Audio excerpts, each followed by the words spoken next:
এক বাদশাহ, তার অভ্যাস ছিল কবিতা শোনা, নতুন নতুন কবিতা শুনে পুলকিত হতেন। এখন নতুন কবিতার কত শোনানো যায়, এখন কবিতা আর মানুষ নতুন করে আর বানাচ্ছে না। ফলে রাজা তার ডেকে বলল যে বাজারে শোহরাত করে দাও, যে ব্যক্তি নতুন কবিতা রাজাকে শোনাতে পারবে তাকে 10 সহস্র মুদ্রা পুরস্কার দেওয়া হবে। মন্ত্রীরা বলল এটা তো সর্বনাশ হবে, এই নতুন কবিতা লোকেরা বানায় আনবে আর আপনি 10 সহস্র করে মুদ্রা দিয়ে দিয়ে রাজভান্ডার তো শেষ হয়ে যাবে। রাজা বলল না, আমার বুদ্ধি আমার কাছে, তোমরা শুধু এইভাবে ঘোষণাটা দিয়ে দাও আর 3টা লোক দাও আমাকে, একবার শুনলে মুখস্থ হয় এরকম একজন দাও, 2বার শুনলে মুখস্থ এরকম আরেকজন দাও, 3বার শুনলে মুখস্থ এরকম আরেকজন দাও। স্মৃতিশক্তি সম্পন্ন এরকম 3 জন লোক পাওয়া মোটেই কষ্ট হলো না। বাজারে শোহরাত করে দেওয়া হলো। নতুন নতুন নতুন নতুন কবিতা তৈরি করে কবিরা আসতে লাগলো, দিচ্ছে। আপনারা থামেন না, আমি তো বলে দিয়েছি, ফ্যান সরাই দেন পিছনের দিকে, পিছনে লাগাই দেন আমার পিছনে।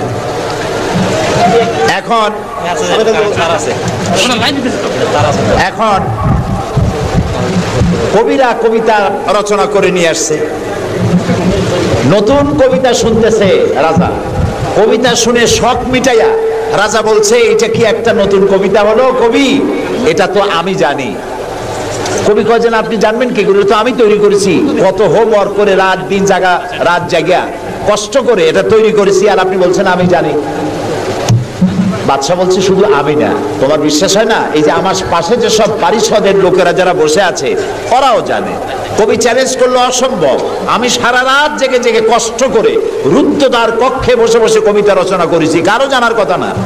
তোমার বিশ্বাস হয় না, ওই যে একবার শুনলে যার মুখস্থ হয় তার বললো তুমি শোনাও তো, সে দাঁড়ায় শোনাই দিল। 2বার শুনলে যার মুখস্থ হয় তার তো 2বার শোনা হয়ে গেছে, বললো তুমি শোনাও, সেও শোনাই দিল।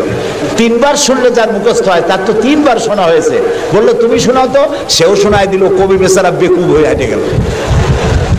এরকম কবিদের কাছ থেকে নতুন নতুন কবিতা শুনে শখ মেটাতে মেটাতে এক চালাক কবি অবস্থাটা বুঝে ফেলেছে। সে বুঝে এক কবিতা তৈরি করে এনেছে, এনে বলছে জাহাপানা আমি এক কবিতা এনেছি। বললো না যে নতুন কবিতা এনেছি, কবিতা এনেছি। বাদশা বলল শোনাও। কবি কবিতা শোনালেন। তার কবিতার অর্থ ছিল এরকম যে হে রাজা, আপনার পিতা আর আমার পিতার সাথে ছিল গভীর বন্ধুত্ব। এই বন্ধুত্বের সূত্র ধরে আপনার পিতা আমার পিতার কাছ থেকে 10 সহস্র রৌপ্য মুদ্রা ধার করেছিলেন। চুক্তিপত্রে লেখা ছিল আপনার পিতা আর আমার পিতা মরে যাওয়ার পর আপনি আপনার পিতার উত্তরাধিকার সূত্রে আমার পিতার কাছে দেনা হিসাবে 10 সহস্র রৌপ্য মুদ্রা আমাকে পরিশোধ করবেন। বাদশা শুনিয়া চিন্তা করলো সর্বনাশ, আমি যদি বলি যেটা আমি জানি আর সাথের লোকেরাও জানে তাহলে তো সাক্ষী প্রমাণ হয়ে গেল, তাহলে তো 10 সহস্র মুদ্রা না রৌপ্য মুদ্রা দেওয়া লাগবে, কি সাংঘাতিক কথা। রাজা তখন বলল কবি এতদিনে নতুন একটা কবিতা তুমি আমারে শোনালে, যা আমিও জানি না আবার লোকেরাও জানে না। আমি এই গল্পটি আপনাদেরকে শোনালাম এজন্যে যে সেই যুগের লোকেরা যতটা পাগল, আহাম্মক, বেকুব আমরা মনে করি, এরকম বেকুব ছিল না, আহাম্মক ছিল না। তাদের শৌর্য ছিল, তারা স্বাধীন চেতা ছিল, বীরত্বগাথা ছিল তাদের। তারা কারোর অধীনতা স্বীকার করতো না, বুদ্ধি ছিল, প্রজ্ঞা ছিল, মেধা ছিল, সব ছিল। শুধু একটি জিনিসের অভাবে তারা চুরি করত, ডাকাতি করত, জেনা করত, ব্যভিচার করত, হত্যা করত, এগুলিকে কোনো অপরাধ মনে করত না। সেই জিনিসটির নাম ছিল বহির্জ্ঞান। সেই জিনিসটির নাম ছিল কি? আল্লাহ রাব্বুল আলামিন সেই যুগে এই মানুষগুলি পরিবর্তনের জন্য, গোটা বিশ্বে শান্তি আনার জন্য, পৃথিবী যখন ধ্বংসের দ্বার প্রান্তে দাঁড়িয়েছে, রহমত ছাড়া পৃথিবীকে আর রক্ষা করা যাবে না, তখন আল্লাহ তাআলা রাসূলকে রহমত হিসাবে পাঠালেন। আল্লাহ তাআলা বলছেন ওয়ামা আরসালনাকা ইল্লা রাহমাতাল লিল আলামিন। নবী হে, আমি আপনাকে আমার গোটা বিশ্বের জন্য, গোটা সৃষ্টি জগতের জন্য আমি আপনাকে আমার করুণার মূর্ত প্রতীক করে পাঠালাম। সৃষ্টি জগতের জন্য আপনি আমার রহমত। সুবহানাল্লাহ। বর্তমান যে মাসটা চলছে, এই মাসটির নাম আরবি মাস মাহে রবিউল আউয়াল। এই মাসেই আল্লাহ তাআলা পাঠিয়েছিলেন বিশ্বনবী মুহাম্মদ রাসূলুল্লাহ সাল্লাল্লাহু আলাইহি ওয়াসাল্লামকে পৃথিবীর মানবতার কল্যাণের জন্য। তাকে এই পৃথিবীতে আল্লাহ তাআলা পাঠিয়েছিলেন। আল্লাহ তাআলা কোরআনে কারীমের মধ্যে বলছেন, সূরা আন-নাহল, আল্লাহ তাআলা বলছেন, وعلى الله قصد السبيل ومنها جائر ولو شاء لهداكم أجمعين وعلى الله قصد السبيل। আর সোজা রাস্তা বলে দেওয়ার দায়িত্ব আমি আল্লাহর। সুবহানাল্লাহ বলেন। সোজা রাস্তা বলে দেওয়ার দায়িত্ব কার? আল্লাহ তাআলা বলছেন সোজা রাস্তা বলে দেওয়ার দায়িত্ব আমার, যেখানে রয়েছে অসংখ্য বাঁকা পথ। ওয়ালাউ শাআ লাহাদাকুম আজমাইন। আর আমি যদি ইচ্ছে করতাম তাহলে গোটা বিশ্বের সমগ্র মানব মণ্ডলীকে আমি হেদায়েত করে দিতাম। এখানে প্রশ্ন ওঠে, তাহলে তিনি হেদায়েত করলেন না কেন? এই যে পৃথিবীতে নানামুখী মানুষ, কেউ আল্লাহ মানে, কেউ মানে না, কেউ নামাজ পড়ে, কেউ পড়ে না, কেউ মদ খায়, জেনা করে, এই যে নানামুখী নানা চরিত্রের মানুষ, আল্লাহ বলছেন আমি হেদায়েত ইচ্ছে করলে সবাইকে করে দিতে পারতাম, তাহলে তিনি করলেন না কেন? এর কারণ হচ্ছে আল্লাহ তাআলা মানুষকে করেছেন সব থেকে শ্রেষ্ঠ সৃষ্টি। সৃষ্টির সেরা কারা? জোরে বলেন। আচ্ছা, সৃষ্টির সেরাই মানুষ হলো কি করে? মানুষ কি পাখির মতো উঠতে পারে? মানুষ কি চিতাবাঘের মতো দৌড়াতে পারে? মানুষ কি মাছের মতো সাঁতরাতে পারে? মানুষ কি বাঘের মতো ক্ষিপ্রতা, সিংহের মতো হিংস্রতা, সাপের মতো ক্রুদ্ধতা এগুলি মানুষের মধ্যে কি আছে? নাই। তাহলে মানুষ সৃষ্টির সেরা হলো কিভাবে? বলতে পারেন? সৃষ্টির সেরা হয়েছে তার জ্ঞানের কারণে। আল্লাহ তাআলা চাঁদ সূর্যকে যেভাবে বাধ্য করেছেন তার হুকুম মানার জন্য, আমাদেরকে আল্লাহ তাআলা এভাবে হুকুম মানতে বাধ্য করেন নাই। কোরআন শরীফে আল্লাহ তাআলা বলেছেন, ওয়ালাকাদ কাররামনা বনি আদম। আল্লাহ তাআলা বলেন, আদম সন্তানকে আমি সম্মানিত করেছি। চাঁদ, সূর্য, গ্রহ, নক্ষত্র, সৌররাজি, নবমণ্ডল, ভূমণ্ডল সব কিছু আল্লাহর আইন মানতে বাধ্য না বাধ্য নয়?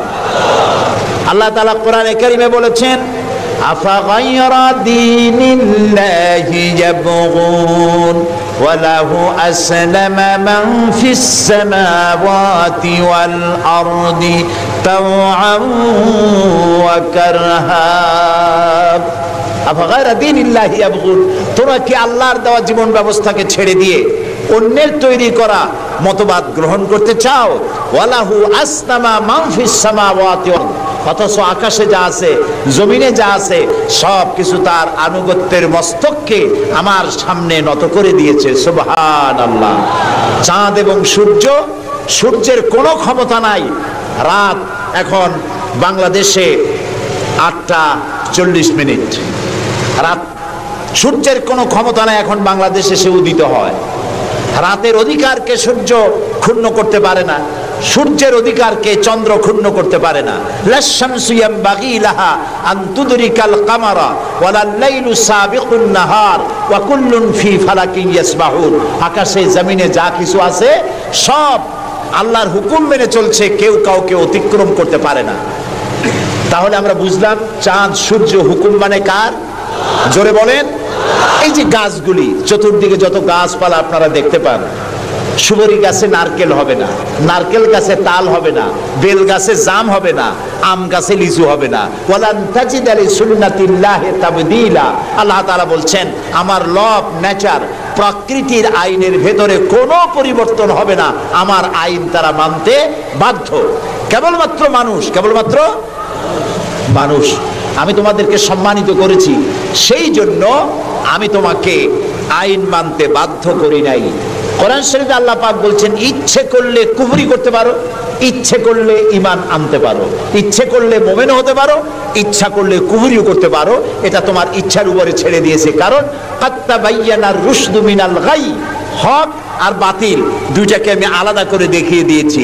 আসহাবুল ইয়ামিন, আসহাবুশ শিমাল, ডানপন্থী আর বামপন্থী দুইটা দল আমি দেখাই দিয়েছি। ডান দিকে, আর এটা বোঝার জন্য বিবেক দিয়েছি। কি দিয়েছি বলেন? বিবেক। বিবেক আছে আমাদের? আছে কিনা? বিবেক দিয়েছি বোঝার জন্য। ডান দিকে যারা যাবে এই ডান দিকের নেতৃত্ব দিবে নবীরা, আর নবীরা ডানপন্থীদেরকে সাথে নিয়ে চলে যাবে কোথায়? আল্লাহর জান্নাতে। আর যারা বামপন্থী তাদের নেতৃত্ব দেবে শয়তান। কে দেবে নেতৃত্ব? আমি বুঝি না মুসলমানেরা কেমনে বামপন্থী হয়। আমাদের দেশে কিছু মুসলমান আছে নামধারী, নাম মুসলমানের, কিন্তু নিজেদের পরিচয় দেয় তারা বামপন্থী। আছেন এরকম? এই সমস্ত বামপন্থীদের নেতৃত্ব দিবে শয়তান, আর এদেরকে নিয়ে শয়তান তাদেরকে নিয়ে যাবে কোথায়? আল্লাহ তাআলা বলছেন কাত্তাবায়্যানার রুশদু মিনাল গাই, হক এবং বাতিলকে আলাদা করে আমি ভাগ করে দুটি পথকে দেখিয়ে দিয়েছি। এখন তোমার ইচ্ছা আমার উপর ঈমান আনতেও পারো, আর যদি ইচ্ছা হয় আমার সাথে কুফরিও করতে পারো। যেহেতু তুমি গাছ না, সূর্য না, চন্দ্র না, তুমি মানুষ, আমি তোমাকে সম্মান দিয়েছি, সেজন্য তোমার এখতিয়ারে ছেড়ে দিয়েছি, আর বিবেকও দিয়েছি। এই বিবেক দিয়ে তুমি বুঝতে পারবা পথ কোনটা। আল্লাহ বলছেন আমার দায়িত্ব হলো ওয়া আলাল্লাহি কাসদুস সাবিল, সোজা রাস্তা বলে দেওয়ার দায়িত্ব আমার। সুবহানাল্লাহ, আমি বলে দিয়েছি সোজা রাস্তা কোনটি। আল্লাহ তাআলা বলেন সূরা ইব্রাহিমের মধ্যে আলিফ লাম রা কিতাবুন আনজালনাহু ইলাইকা লিতুখরিজান নাসা মিনাজ যুলুমাতি ইলান নূর। আল্লাহ তাআলা বলেন হে নবী, আমি আপনার উপর একখানা কিতাব অবতীর্ণ করলাম। এটা একটি কিতাব নাজিল করলাম এই জন্য লিতুখরিজান নাসা মিনাজ যুলুমাতি ইলান নূর, যাতে করে আপনি মানব মণ্ডলীকে অন্ধকার সমূহ থেকে আলোর দিকে নিয়ে আসতে পারেন। লক্ষ্য করুন কথা আল্লাহ, আমি কার কথা শোনাচ্ছি? অন্ধকার সমূহ থেকে আলোর দিকে নিয়ে আসতে পারেন। ওলামারা যারা আলেম তারা বুঝবেন, কোরআন শরীফে আল্লাহ তাআলা অন্ধকারের কথা যত জায়গায় বলেছেন বহু বচনে বলেছেন, এক বচনে বলেন নাই। আর আলোর কথা যখন বলেছেন তখন এক বচনে বলেছেন, বহু বচনে বলেন নাই। নূরের বহু বচন হলো আনোয়ার, এই শব্দটি কোরআন শরীফের মধ্যে নাই। আল্লাহ এখানে কি বলছেন? আমি আপনার উপরে কিতাব অবতীর্ণ করলাম এই জন্য যাতে করে আপনি মানব মণ্ডলীকে অন্ধকার সমূহ থেকে আলোর দিকে আনতে পারেন। অন্ধকার সমূহ কি? অন্ধকার সমূহ হচ্ছে মানব রচিত যত মতবাদ, এ সবগুলো কি বলেন সবাই? অন্ধকার। আর ইসলাম হলো আলো। অন্ধকারের অনেক রূপ হয়, আলোর রূপ হয় মাত্র, বলেন কয়টা হয়?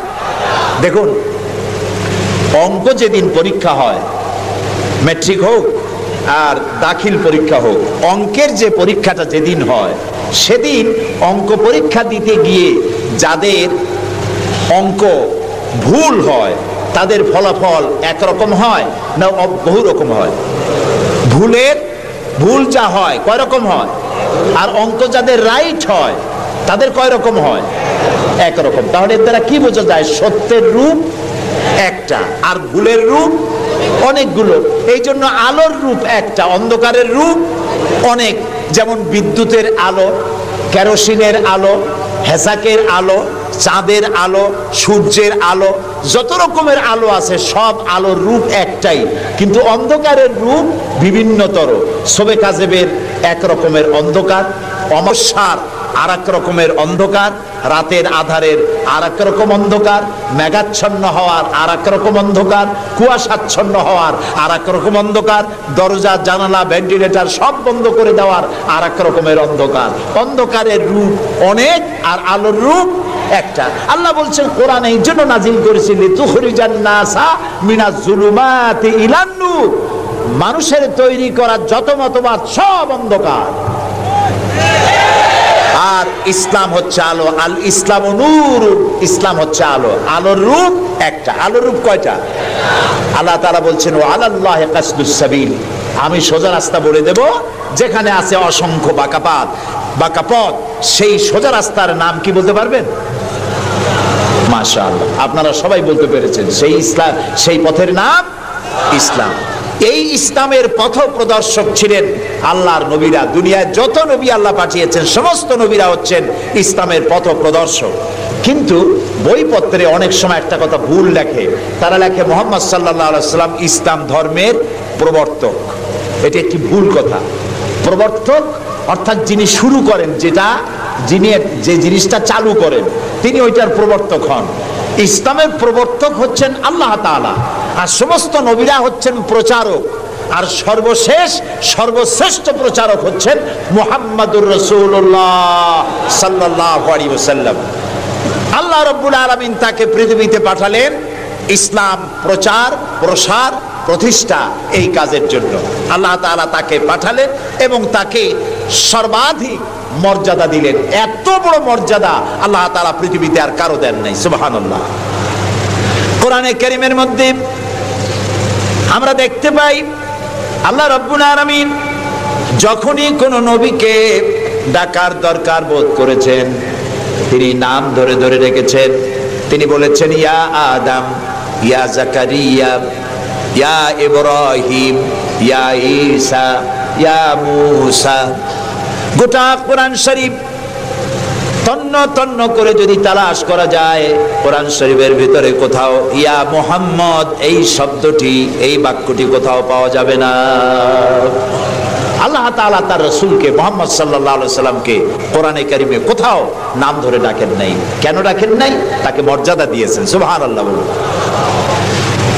আল্লাহ রাব্বুল আলামিন নিজে তো নাম ধরে ডাকেনি নাই, বরং কোরআনে কারীমে আল্লাহ রাব্বুল আলামিন বলেছেন ও পৃথিবীর মানুষেরা, আমার নবীকে তোমরাও যেন পরস্পরকে যেভাবে নাম ধরে ডাকাডাকি করো আমার নবীকে তোমরা সেভাবে নাম ধরে ডাকবে না। আল্লাহ নিষেধ করে দিয়েছেন। কোরআনে কারীমের মধ্যে আল্লাহ তাআলা তাকে নাম ধরে ডাকেন নাই এবং তার মর্যাদা সমস্ত নবীদের চাইতে বেশি দিয়েছেন। পৃথিবীতে যত নবী এলেন সমস্ত নবীরা এসেছেন যার যার এলাকার উপরে ভিত্তি করে, ভাষার উপরে ভিত্তি করে, গোত্রের উপরে ভিত্তি করে।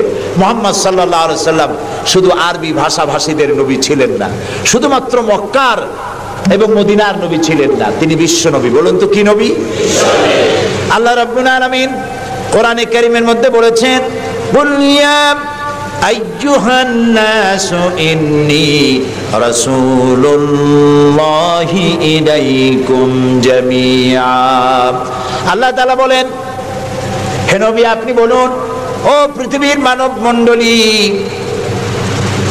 আমি আল্লাহর পক্ষ থেকে তোমাদের সকলের জন্য আমি রাসূল হয়ে এসেছি।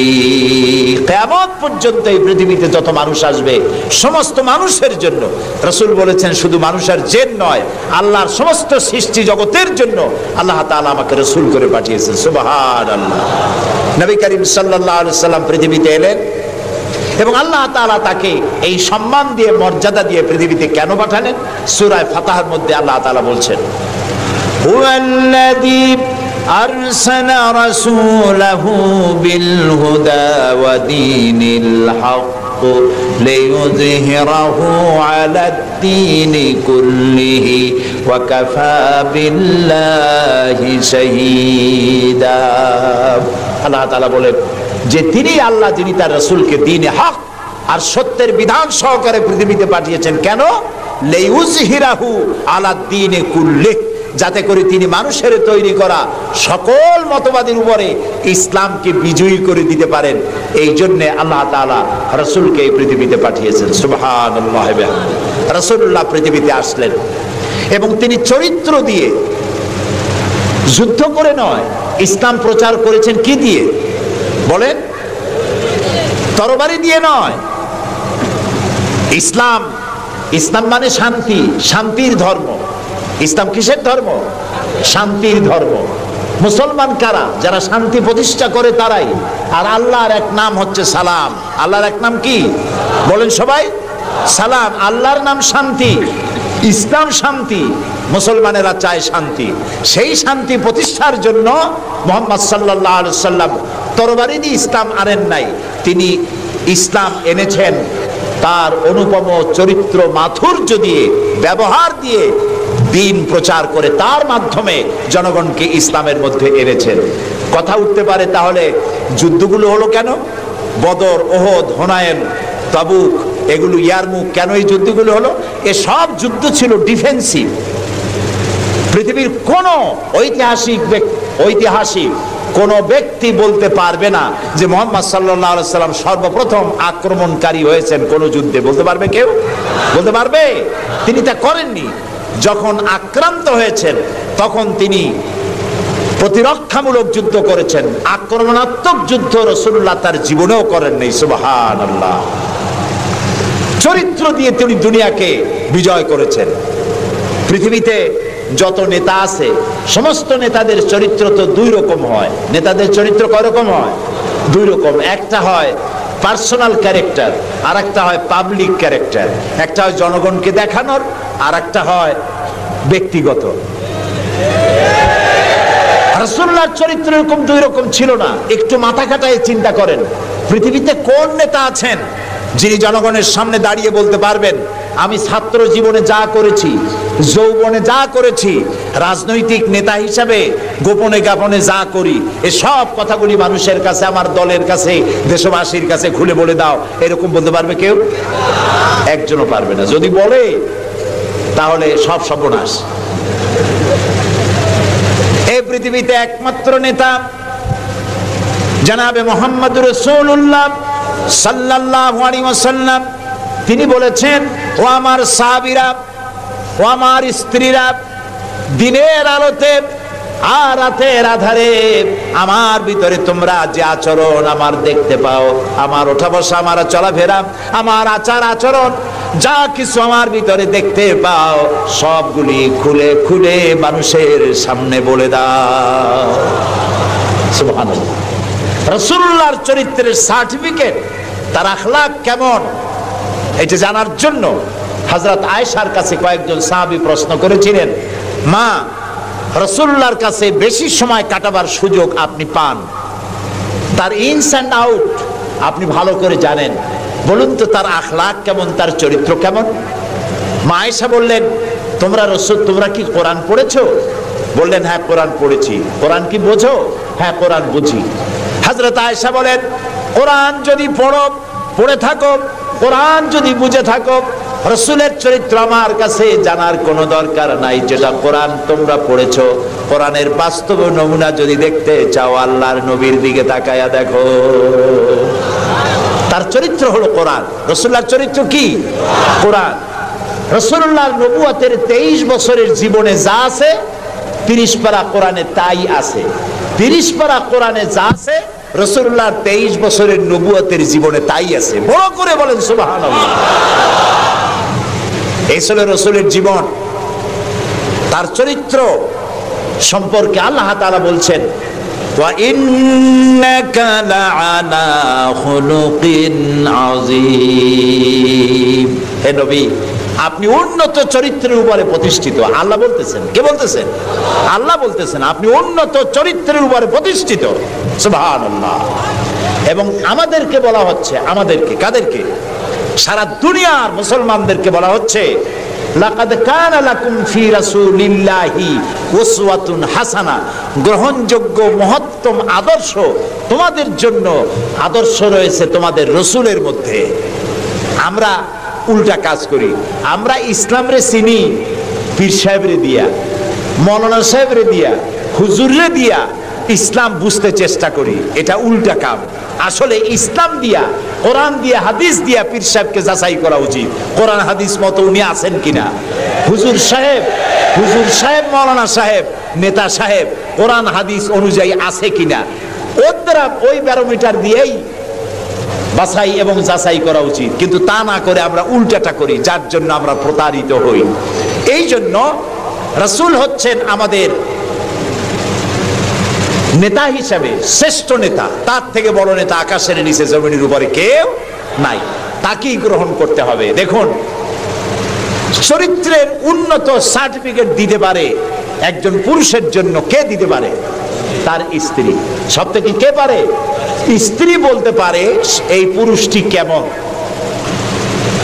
আর একজন স্ত্রী তার স্বামীর জন্য সব করতে পারে, জীবনটাও বিলাই দিতে পারে, কিন্তু সহজে স্বামীর বিশ্বাস যেটা সেটার উপরে ঈমান আনা এটি সহজ কথা নয়। যত পীর সাহেবরা আছেন বাইরে মুরিদ বানাতে আসেন, জিজ্ঞেস করা উচিত, হুজুর আপনার বউ আপনার কাছে মুরিদ হয়েছে কিনা? কারণ কারণ বউ জানে, বাইরে এসে যতই হুজুর অনেক কিছু নামের আগে মিসবাহুল আরিফিন, সিরাজুস সালিকিন, তারপরে কি কুতুবে রব্বানি, গাউসে সামদানি, আশেকে পান্দান, সিয়াহে দান্দান, এই যতই বলা হোক না কেন, কিন্তু আসলে উনি কি ওনার বউ চাইতে কেউ ভালো জানে না। এটা ঠিক কিনা? বউ ঈমান আনছে কিনা, মুরিদ হইছে কিনা, ওইটা দেখা দরকার।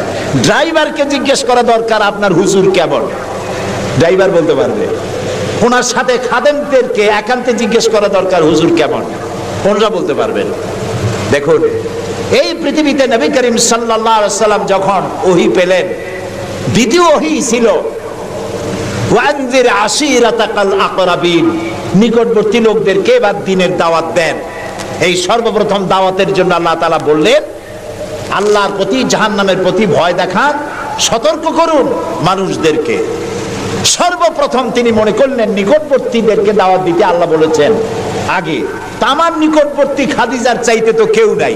খাদিজার কাছে গিয়েই রাসূলুল্লাহ দাওয়াত দিলেন। দাওয়াতটা কি বললেন? খাদিজা, এই যে চোখে দেখা লাত, মানাত, উজ্জা, হুবাল, এর একটাও খোদা না, এগুলো বেহুদা। এগুলা কিছু বানাইতে পারে না, কেউ রে সাহায্য করতে পারে না, এমনকি নিজেকেও বিপদ থেকে রক্ষা করার কোনো শক্তি ওদের নাই। এক অদেখা আল্লাহ আছেন, যিনি ছাড়া কোনো ইলাহ নাই। বিয়ে করেছিলেন তখন তার বয়স 25 বছর, আর আজ 40 বছর বয়সে নবীজি নবুয়ত পেয়েছেন। 15টি বছর সময় পেয়েছেন রাসূলকে কাছে থেকে দেখার।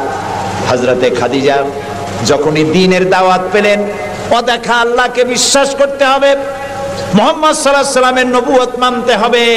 এই প্রশ্ন লা ইলাহা ইল্লাল্লাহু মুহাম্মাদুর রাসূলুল্লাহ। হযরত খাদিজা বললেন আবুল কাসেম। তিনি মুহাম্মদ সাল্লাল্লাহু আলাইহি সাল্লামকে আবুল কাসেম বলে ডাকতেন, হে কাসেমের পিতা, হে কাসেমের পিতা। আমি ঈমান আনলাম আল্লাহর উপরে যারে কোনোদিন দেখি নাই, আমি ঈমান আনলাম আপনার প্রতি, সেই আল্লাহর আপনি প্রেরিত রাসূল, নবী হিসেবে মেনে নিলাম। কারণ বিগত 15টি বছর আপনার সাথে থেকে আপনার মধ্যে যে আচরণ দেখেছি, এই আচরণ কোন সাধারণ মানুষের হতে পারে না। আপনি অবশ্যই আল্লাহর নবী, আমার কোনো সন্দেহ নাই। রাসূলুল্লাহ যা করেছেন, চারিত্রিক বিপ্লব করেছেন, তার কৈশোর, তার যৌবন ওই জনগণের মধ্যেই হয়েছে। আল্লাহ তাআলা সিরিয়া থেকে নবী এনে মক্কায় চাপায় দেন নাই, মিশর থেকে নবী এনে মক্কার উপরে চাপায় দেন নাই। ওই সমাজেই তিল তিল করে তিনি বড় হয়েছেন মানুষের মাঝে।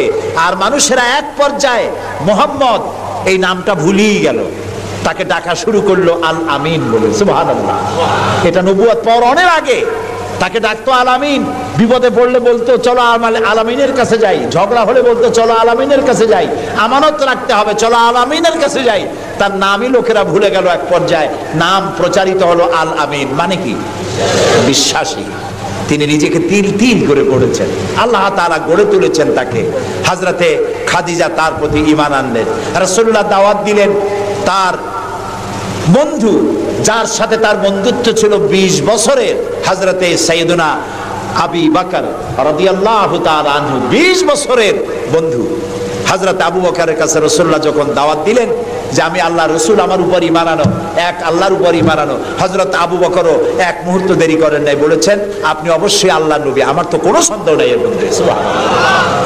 রাসূল পাক সাল্লাল্লাহু আলাইহি সাল্লাম এই মক্কি জিন্দেগিতে মানুষদেরকে তৈরি করলেন আল্লাহর ইচ্ছা মাফিক। তিনি দাওয়াত দিলেন একটি, তিনি বললেন ইয়া আইয়ুহান নাস কুলু লা ইলাহা ইল্লাল্লাহ তুফলিহু, হে মানব সকল পড়ো তোমরা লা ইলাহা ইল্লাল্লাহ, জোরে পড়েন লা ইলাহা ইল্লাল্লাহ, লা ইলাহা ইল্লাল্লাহ। একথা ঘোষণা করে দাও, কোনো ইলাহ নাই, কোনো আইনদাতা নাই, বিধানদাতা নাই, শাসনকর্তা নাই, কেউ নাই, ইল্লাল্লাহ, আল্লাহ ছাড়া। এই দাওয়াত যখন তিনি দিলেন, যেই সমাজের লোকেরা তাকে আলামিন বলতো, সেই লোকেরা ফুলের মালা নিয়ে দৌড়ে আসতো নাকি? তারা পাথর নিয়ে ছুটে এলো, কারণ তারা বুঝতো লা ইলাহা ইল্লাল্লাহর মানে কি। লা ইলাহা ইল্লাল্লাহর মানে শুধু কোনো ইলাহ নাই আল্লাহ ছাড়া, মুহাম্মদ সাল্লাল্লাহু আলাইহি ওয়াসাল্লাম আল্লাহর প্রেরিত রাসূল, এই কথাটুকু যদি শুধু হইতো তাহলে মার খাওয়া লাগতো না। রাসূলুল্লাহ মার খান নাই, মুসা আলাইহিস সালাম মার খান নাই, ইব্রাহিম আলাইহিস সালাম খান নাই, এমন কোন নবী নাই। তিনজন নবী ছাড়া, কয়জন নবী ছাড়া? তিনজন নবী ছাড়া মার খান নাই, দেশান্তরিত হন নাই, গালিগালাজ শোনেন নাই, ঠাট্টা বিদ্রুপ শোনেন নাই, এমন কোন নবী নাই। কয়জন নবী বাদে? তিনজন। একজনকে আদম আলাইহিস সালাম, সে সময় কোনো মানুষই নাই, কাজেই তারে বিরক্ত করবে কে? আর ছিলেন নূহ আলাইহিস সালাম, প্রথমে বাধা পাইলেন, পরে যখন বন্যা হয়ে গেল, সব যখন মরে গেল, তখন আর রাসূল, এই কথাটুকু যদি শুধু হইতো তাহলে মার খাওয়া লাগতো না। রাসূলুল্লাহ মার খান নাই, মুসা আলাইহিস সালাম মার খান নাই, ইব্রাহিম আলাইহিস সালাম খান নাই, এমন কোন নবী নাই। তিনজন নবী ছাড়া। কয়জন নবী ছাড়া? তিনজন নবী ছাড়া মার খান নাই, দেশান্তরিত হন নাই, গালিগালাজ শোনেন নাই, ঠাট্টা বিদ্রুপ শোনেন নাই, এমন কোন নবী নাই। কয়জন নবী বাদে?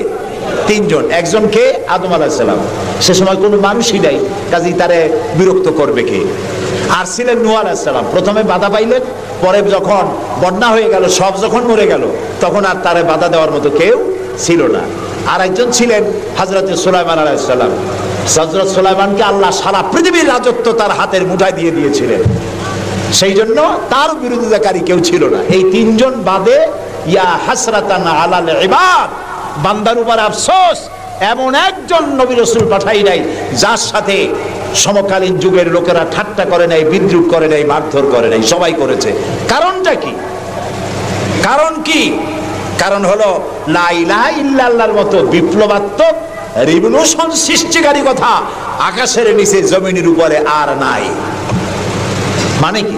মানে হচ্ছে লা ইলাহা, কোন ইলাহা নাই, কোন আইনদাতা নাই, কোন বিধানদাতা নাই, কোন শাসনকর্তা নাই, কোন হায়াত আর মওতের মালিক কেউ নাই ইল্লাল্লাহ, আল্লাহ ছাড়া। এটি বিপ্লব সৃষ্টিকারী কথা।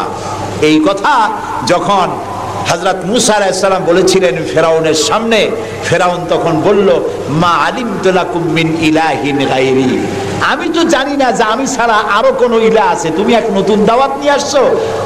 আনা রাব্বুকুমুল আলা, আমি তো বড় খোদা, আমি তো বড় ইলাহ। আমি এই গত 6 তারিখে মিশর সফর করেছিলাম, আমার জীবনের প্রথম এই মিশর সফর। উদ্দেশ্য ছিল মুসা আলাইহিস সালামের দেশ দেখা, ফেরাউনের দেশ দেখা। সেখানে ফেরাউনকেও অবশেষে দেখে এলাম।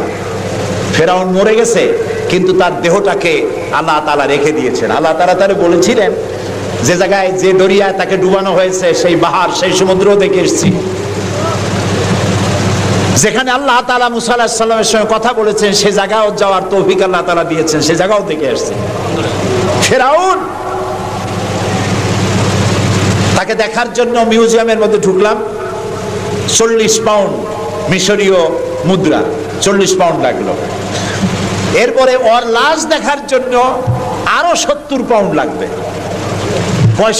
পয়সা খরচ করে এই শয়তানটারে দেখতে গেলাম। কারণ আল্লাহ তাআলা বলেছেন, কুল সিরু ফিল আরদ ফানজুরু কাইফা কানা আকিবাতুল মুকাদ্দিবিন, ঘুরে বেড়াও, আমার পৃথিবী ভ্রমণ করো। আল্লাহ তাআলা বলছেন, আমার পৃথিবী ভ্রমণ করো আর দেখো মহা সত্যের অস্বীকারীদের আমি কি পরিণতি করেছি, দেখে আসো। সুবহানাল্লাহ। আমি গিয়ে দেখলাম মিস্টার ফেরাউন শুয়ে আছে, গ্লাসের বক্সের মধ্যে কাপড় দিয়ে জড়ানো, গর্দানটা এরকম চিকন, এতটা লম্বা গর্দান, মুখের মধ্যে দাঁত একটা আছে, হাতে এবং পা, হাত পা বের করা, তাতে কিছু নখ টক আছে এবং মাথায় কিছু চুলও আছে। কয়েক হাজার বছর আগের লাশ। সে যখন ডুবতেছিল তখন বলতেছিল, আমান্তু, না না, হ্যাঁ, আমান্তু কামা আমানাত বিহি বানু ইসরাইল, আমি ঈমান আনলাম বনি ইসরাইলরা যার উপর ঈমান আনছে, আল্লাহর উপর ঈমান আনছে, এটা কিন্তু বললো না। বনি ইসরাইলীরা যার উপরে ঈমান এনেছে তার উপরে ঈমান আনলাম, ওয়া আনা মিনাল মুসলিমিন। আল্লাহ আমি তো একজন মুসলমান, আমার আবার সুবাও কেন? আল্লাহ তাআলা বললেন আল আন, এখন ওয়াকাদ আসাইতা কাবলু ওয়া কুনতা মিনাল মুফসিদিন, অথচ তুমি বিদ্রোহ ঘোষণা করেছো আর তুমি সবথেকে বড় সন্ত্রাসী।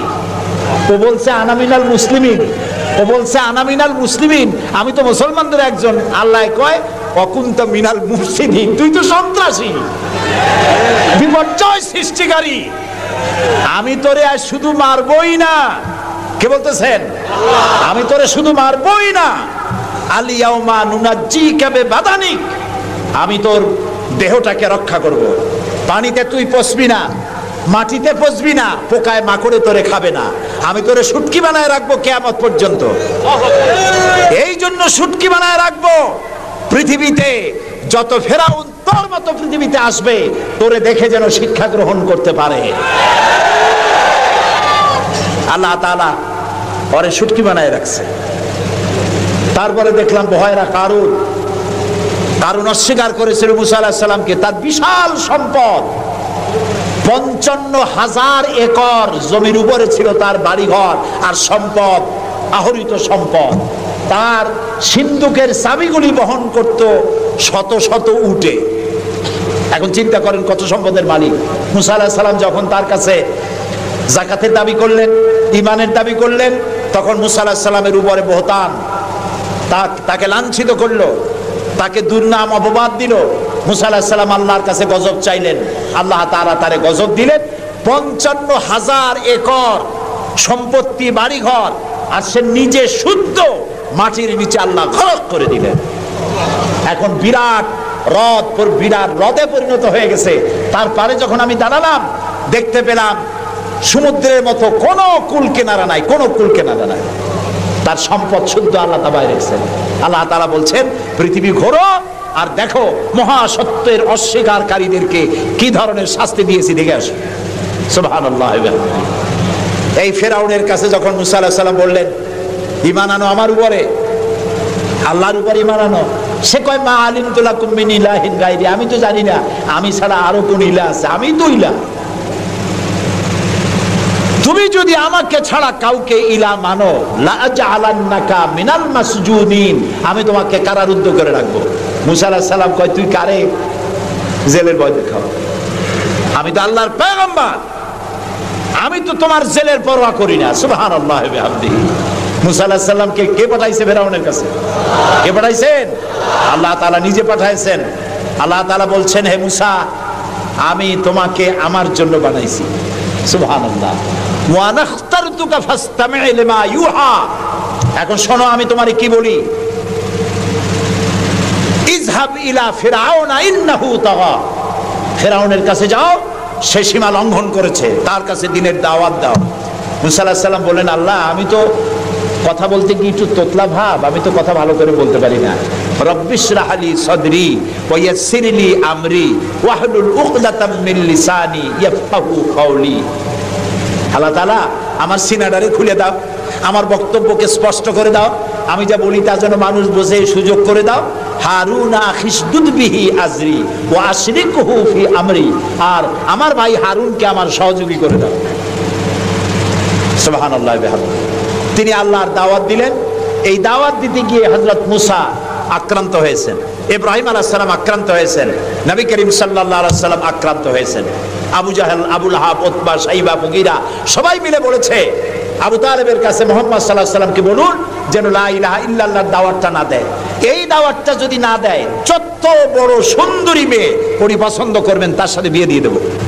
টাকা চাই, সোনা চাই, সব দেব। নেতৃত্ব চাই, তাও দেব।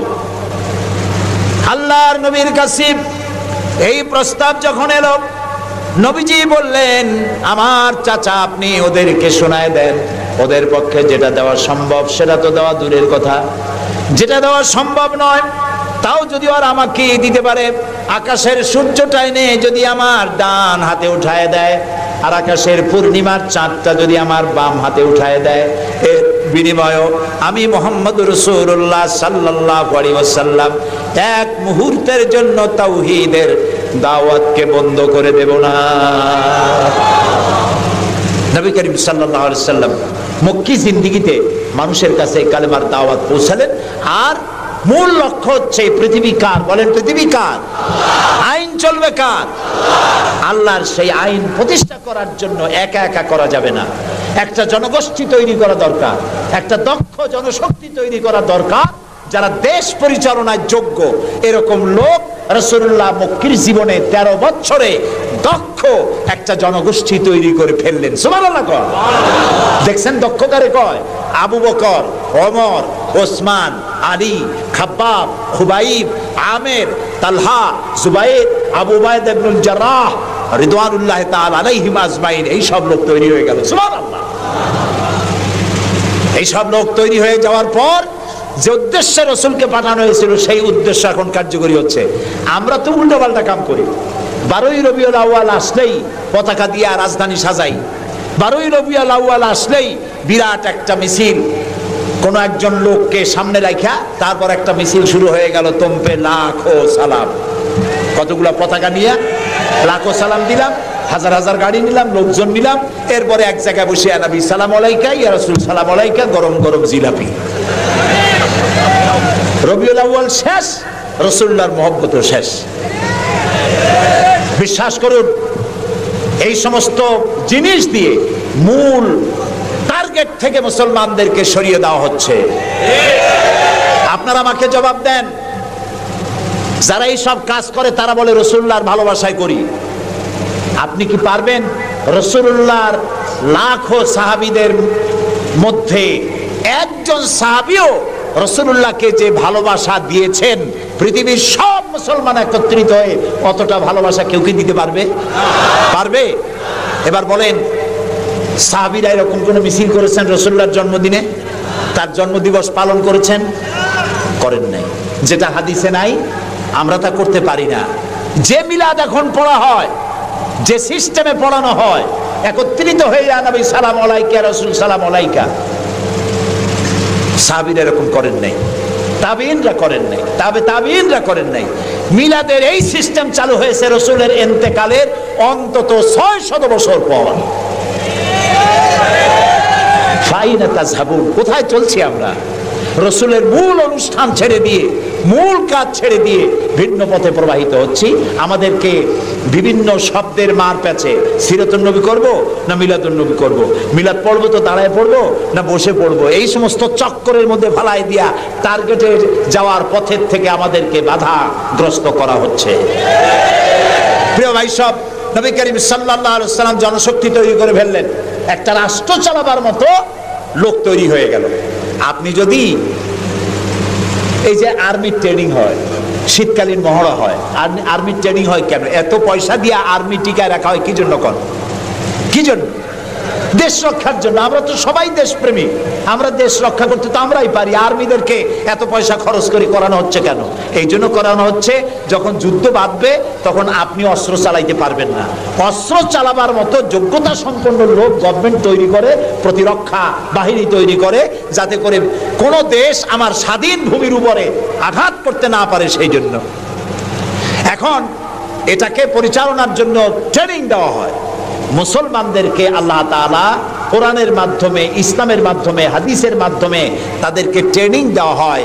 জমিন আল্লাহর, আইন চলবে আল্লাহ। আইনের ইমপ্লিমেন্টের জন্য, সে আইন প্রয়োগ করার জন্য দক্ষ যোগ্য জনশক্তি প্রয়োজন। রাসূলুল্লাহ নিজের সোহবত দিয়ে ধন্য করেছেন সাহাবায়ে কেরামদেরকে, তাদেরকে তৈরি করতে সক্ষম হয়েছেন। 13 বছর চলে যাওয়ার পর আল্লাহ পাক তাকে হিজরত করার অর্ডার করলেন। এবার রাসূলুল্লাহ মদিনায় চলে আসলেন। মদিনায় এসে ইসলামী রাষ্ট্রের ঘোষণা দিলেন। সুবহানাল্লাহ বলেন। এবার রাসূলুল্লাহ প্রেসিডেন্ট, এবার রাসূলুল্লাহ কি? প্রেসিডেন্ট, রাষ্ট্রপতি। আর তার সংবিধান হলো কোরআন। সংবিধান কি? কোরআন। কোরআনের আইন চালু করে দিলেন। তিনি রাষ্ট্রপ্রধান হলেন। সমাজ থেকে চুরি, ডাকাতি, জিনা, ব্যভিচার, হত্যা, ধর্ষণ সব দূরীভূত হয়ে গেল। আজ মানুষ দরজা খুলে ঘুমাবার সুযোগ পেয়ে গেল। নবী করিম সাল্লাল্লাহু আলাইহি ওয়াসাল্লাম ঘোষণা করলেন, খায়রুল কুরুনি কারনি, সর্বশ্রেষ্ঠ যুগ হলো আমার যুগ। রাসূলের যুগ হলো শ্রেষ্ঠ যুগ। সমাজ থেকে চুরি ডাকাতি নির্মূল হয়ে গেল কোরআনের আইন চলার কারণে। যারা বিরোধিতা করছিল তারাও দেখলো যে মুহাম্মদ সাল্লাল্লাহু আলাইহি ওয়াসাল্লামের সাথে আমরা খামোখাই বিরোধিতা করেছি, উনি তো আমাদের বিরোধী লোক না, উনি তো আমাদের ধর্মের বিরুদ্ধের লোক না, উনি তো দেশে আইন দিয়েছেন এমন যে আইনের মাধ্যমে মানুষ তার নিজের ধর্ম পালন করতে পারে, চুরি করে না, ডাকাতি করে না, মানুষ খাবার পায়, পড়ার পায়, থাকার পায়, সবকিছুর গ্যারান্টি পেয়েছে। আল্লাহ তাআলা তখন একটি সূরা নাজিল করলেন। আল্লাহ তাআলা সূরা নাসর নাজিল করলেন, ইযা জাআ নাসরুল্লাহি ওয়াল ফাত ওয়ারাআইতান নাসা ইয়াদখুলুনা ফি দীনিল্লাহি আফওয়াজা। আল্লাহ তাআলা বলেন, যখন আল্লাহর পক্ষ থেকে বিজয় আসবে, আল্লাহর সাহায্য যখন আসবে, তখন দেখতে পাবে দলে দলে লোকেরা ইসলামে প্রবেশ করছে। রাসূলুল্লাহর ইন্তেকালের সময় দেখা গেল আশেপাশে যত গোত্রে ছিল, এলাকা ছিল, সব পড়ে ফেলেছে লা ইলাহা ইল্লাল্লাহু মুহাম্মাদুর রাসূলুল্লাহ। কাফের বলতে আর কেউ ছিল না। শান্তি পেল, নিরাপত্তা পেল। ইসলাম শান্তি এবং নিরাপত্তা। এই শান্তি এবং নিরাপত্তার পথে মানুষ যাতে আর না আসতে পারে, সেই জন্য আজকের পৃথিবীর বৃহৎ শক্তি লেগেছে ইসলামকে ধ্বংস করার জন্য। আজ আমাদেরকে বলা হচ্ছে সন্ত্রাসী, মুসলমানদেরকে বলা হচ্ছে সন্ত্রাসী আর মৌলবাদ। আপনারা বলেন বাংলাদেশের মতো এত শান্তি আর কোথায় আছে বলেন? এই যে পয়লা বৈশাখ গেল, পয়লা বৈশাখী আনন্দ উদযাপন করার জন্য ঢাকা শহরে যা মানুষ নামলো, ইতিহাসে নাকি এত মানুষ কোনোদিন নামে নাই। পেটে বাচ্চা, কোলে বাচ্চা, ঘাড়ে বাচ্চা, এগুলো নিয়ে রাত 12টা 1টা পর্যন্ত রাস্তায় রাস্তায় হিন্দু মুসলমান দৌড়দৌড়ি করেছে। কোনো অশান্তি ছিল? এই প্রথমবারের মতো বাংলাদেশে গত 30 বছরের মধ্যে গত রমজানে রোজার পূজা একসাথে আসলো, ঠিক না? হিন্দুরা তাদের দুর্গা পূজা করতে পারছে? বলেন না পারছে কিনা? মুসলমানেরা রোজাও রাখতে পারছে, ওরা পূজাও করতে পেরেছে, ঠিক না ভাই? এবার বলেন, এই ফেনীতে আপনারা দুর্গা পূজার সময় কয়টা মূর্তির মাথা ভাঙছেন বলেন? ভাঙছেন? মন্দির ভেঙেছেন? কোন হিন্দু পিটাইয়া ভারতে পাঠায় দিয়েছেন? বাংলাদেশে সাম্প্রদায়িক সম্প্রীতি সব থেকে বেশি ভালো, আলহামদুলিল্লাহ। কিন্তু আমাদের দেশের চিহ্নিত একটি মহল দেশে বিদেশে অনবরত বাংলাদেশের বিরুদ্ধে বলে বেড়াচ্ছে এখানে সাম্প্রদায়িক সম্প্রীতি নাই, এখানে নাকি হিন্দুরা নিরাপত্তা বোধ করছে না, এখানে নাকি সন্ত্রাসের জ্বালা মানুষ অস্থির, আর সন্ত্রাস সব নাকি তৈরি হয় মাদ্রাসায়। এরা মাদ্রাসা বিরোধী, মাদ্রাসা ওদের সহ্য হয় না। প্রিয় ভাই সব, এটা এই জন্য আমাদেরকে যে কথার থেকে এই পর্যন্ত এসেছি, আমাদের বলা হচ্ছে সন্ত্রাসী, মৌলবাদী। বাংলাদেশে সন্ত্রাসী এটি একটি গল্প, আন্তর্জাতিক সন্ত্রাসের সাথে বাংলাদেশের কোনো সম্পর্ক নাই, আলহামদুলিল্লাহ। আমরা আমেরিকাকে বলতে চাই, অভিশপ্ত ইহুদিরা প্রত্যেক দিন প্যালেস্টাইনি মুসলমানদেরকে হত্যা করছে, এটা কি সন্ত্রাসী তৎপরতা নয়? ইহুদিরা প্রতিদিন তাদের বুলডোজার দিয়ে ফিলিস্তিনের মুসলমানদের বাড়ি ঘর বুলডোজার দিয়ে মাটির সাথে গুড়িয়ে দিচ্ছে, এটা কি সন্ত্রাসী তৎপরতা নয়?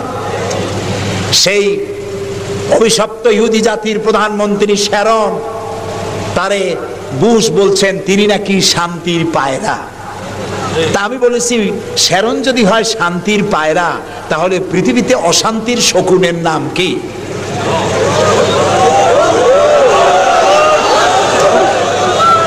আপনাদের ফতোয়াই কার্যকরী হোক। আল্লাহ আছেন, আল্লাহ আছেন। ও তো ভালো, ফেরাউন ওর থেকে শক্তিশালী ছিল, নমরুদ ওর থেকে শক্তিশালী ছিল। ফেরাউনকে সুবাইয়া আল্লাহ শেষ করছে, নমরুদের জুতা দিয়ে পিটাই আল্লাহ বিদায় করে দিছে, ঠিক না? সেই আল্লাহ আছে কিনা? জোরে বলেন, আছে। তবে ওয়ামাকারু ওয়ামাকারাল্লাহ ওয়াল্লাহু খায়রুল মাকিরিন। আল্লাহর কৌশল, আল্লাহ সব থেকে বড় কৌশলী। ও বলতেছে মুসলমান শেষ করে দেবে, কলে কলে সব শেষ করবে, মুসলমান ইসলামের রাষ্ট্র শেষ করে দেবে। আল্লাহ তাআলা তার ঘরের মধ্যে মুসা আলাইহিস সালামের মারার চেষ্টা করছিল না ফেরাউন? একটা পুরুষও বাঁচতে দেবে না। সব মেয়ে লোক জিন্দা রাখবো, মেয়ে লোক সব মেরে ফেলবো, এরকম বলছিল না?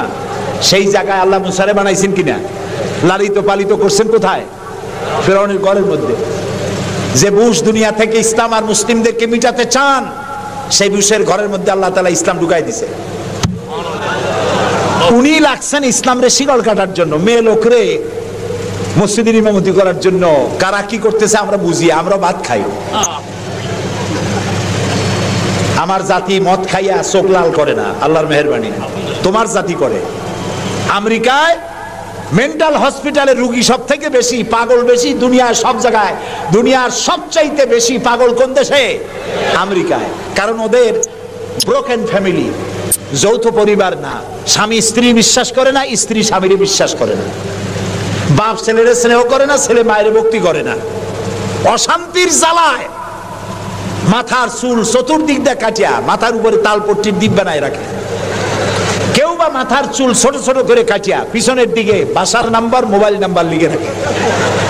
আমি দেখে কইছি, শয়তানে যদি দেখে, শয়তান খালি কানবে আর বলবে যে আমি শয়তান হয়েছিলাম কি কাজে? এইটা তো খারাপ শয়তান। শান্তি নাই, অশান্তির দাবানল জ্বলছে গোটা আমেরিকা জুড়ে। ওরা মুসলমানদের ঐতিহ্য ধ্বংস করার জন্য একটা কোথার থেকে শয়তান মহিলা এনে মসজিদের ইমামতি করেছে। আর ওর পেছনে যারা নামাজ পড়ছে সেগুলো সব বেনামাজি, কোনো নামাজি না। আর যিনি ইমামতি করেছেন পত্রিকা এসেছে তার নাকি স্বামী ছাড়াই একটা বাচ্চা হয়েছে। এই হলো ইমাম। যে জাতের ইমাম সেই জাতের মুয়াজ্জিন, সেই জাতের মুক্তাদি। প্রিয় ভাই সব, 9/11-এর পরে ওই জাতির মধ্যে চিন্তা হয়েছিল যে মুসলমানেরা নাকি বোমা মারে সব জায়গায়। পত্রপত্রিকা আসছে মুসলমানরা বোমা মারছে। তো মুসলমানরা এই আধুনিক বোমা বানাবার শক্তি পায় কোথায়? নিশ্চয়ই কোরআন শরীফ আছে। এই কোরআন শরীফ পড়া শুরু করলো।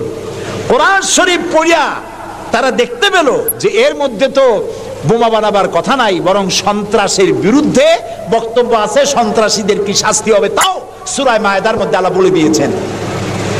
এখন কোরআন শরীফ পড়ে পড়ে অবস্থা এই হয়েছে, প্রত্যেক বছর আমেরিকায় 20 থেকে 25 হাজার আমেরিকান সাদা খ্রিস্টান ইসলাম কবুল করে মুসলমান হয়ে যাচ্ছে। ঠেকাইতে পারবে না ইসলামকে। ইসলাম হলো সূর্যের মতো, এদিক দিয়ে ডুবে দেখা যায় পশ্চিম দিক দিয়ে ডুবে গেছে, আর বুঝি উঠবে না। সকালবেলা দেখে পূব দিক দিয়ে কি হয়েছে? উদিত হয়ে গেছে। আবার ওদিকে ডুবলো, এদিক দিয়ে উঠলো। ইসলামও এইরকম। মনে হয় ইরাকে ইসলাম শেষ, আফগানে শেষ হয়ে গেল, আল্লাহ তাআলা আবার ফিলিস্তিন দিয়ে উঠায় দেবে, বাংলাদেশ দিয়ে উঠায় দেবে, কাশ্মীর থেকে উঠায় দেবে। ইসলাম রে নিবাইতে পারবে না। ইউরিদুনা লিইউতফিউ নূরাল্লাহি বিআফওয়াহিহিম আল্লাহু মুতিম্মু নূরিহি। মুখের ফু দিয়ে ইসলামকে নিবানো যাবে না। এটা কার? ইসলাম কার? আল্লাহ তাআলা। সেই জন্য আমরা চাই ইসলামকে মানুষকে বুঝায়া, মানুষকে আস্তে আস্তে ইসলামের দিকে নিয়ে আসা। আল্লাহ তাআলা আমাদেরকে সেই তৌফিক দান করুন। আমরা বলি আমিন। সবাই বলি আমিন।